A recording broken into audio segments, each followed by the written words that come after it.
Yeah, that sounds fucking great. Check that out.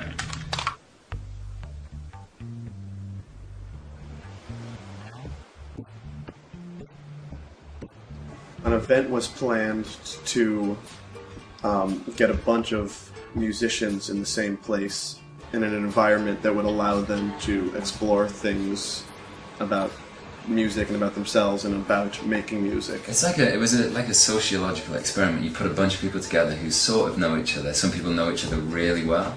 Some people know each other by name and some people just have no idea who the hell anybody is. You know, you had Sam, who's got his thing going on with Band Planet, Ian and Ollie with their Gomez stuff, and Jesse and I, the Maroon 5 stuff. A lot of people got together and they brought their instruments and they brought their dreams and they brought their worries and they brought their fears and they threw it all in the center of the room and they said, let's see what we can do with all this.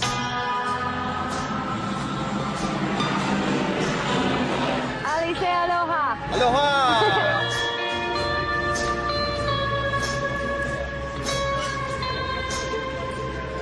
It was proper jungle.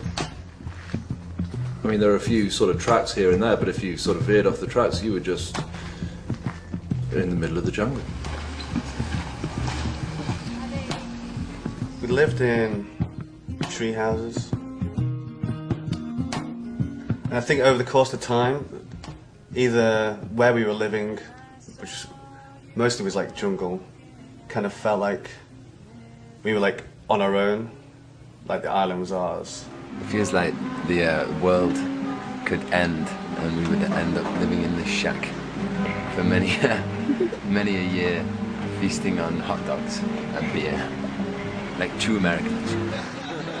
The general concept was to make some music, but there was no real clear way as to how we were going to do it. We had a bunch of very primitive stuff that we knew we could do something with, but exactly how we were going to do it was a bit of a mystery. Yeah, there were no preconceived notions of what the song should sound like.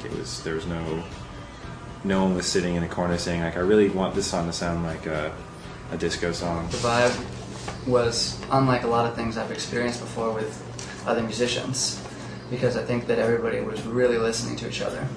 It's so quiet out there. My favourite song to play was a song that Sam came up with called Disappointed Type. That was a really fun tune to play.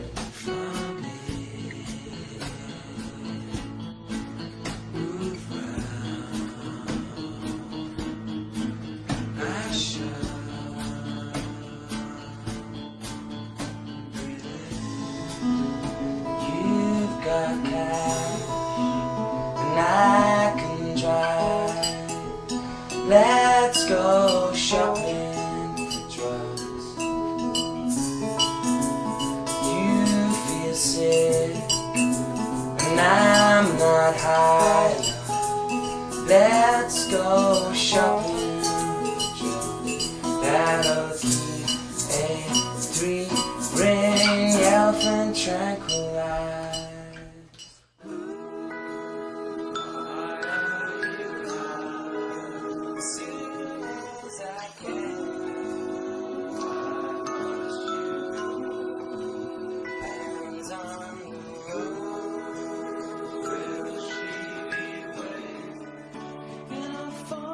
It's great.